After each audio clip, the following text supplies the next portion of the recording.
जब सही हदीस मिल जाए तो मेरे अक़वाल को भूल जाओ।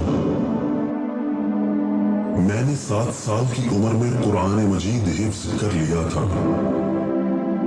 मैंने जिससे भी मुनाजरा किया उसके चेहरे का रंग बदल गया। अंधाधुंध और बगैर सोचे समझे इल्म हासिल करने वाले की मिसाल रात में लकड़ियां जमा करने वाले की सी है। वो गड्ढा उठा लेता है, हो सकता है उसमें सांप अज़दहा भी हो जो उसे डस ले। जिंदगी में 3 मर्तबा मुझ पर फिक्र फाका का दौर आया।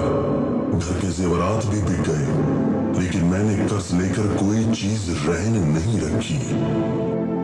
सही तालिबे इल्म तो मुफलिस ही होता है। पूछा गया कि अगर मुनासिब मालदार हो तो, फरमाया वो भी नहीं। शिर्क के अलावा हर गुनाह की मग़फ़रत की उम्मीद है, लेकिन गुमराही का मामला बहुत सख्त है। लोग फिक्का में अहले इराक के मोहताज हैं। जिस तरह निगाह की एक हद है जिससे आगे वो काम नहीं कर सकती, बिल्कुल इसी तरह अक्ल की भी एक हद होती है जिससे आगे वो बेकार है।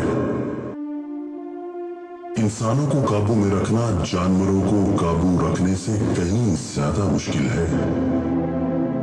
जो शख्स तुम्हारी राय का ख्वाहिशमंद ना हो उसे मशवरा मत दो। ना तुम्हारी तारीफ होगी और ना तुम्हारी नसीहत उसे फायदा देगी। ऐसे इलाका में नहीं रहना चाहिए जहां दीनी मसला बताने वाला आलिम और जिस्म का इलाज करने वाला तबीब मौजूद ना हो। तफरीह में बावकार रहना बेवकूफी की अलामत है। मर्द के जिस्म को 3 चीजें ताकत देती हैं।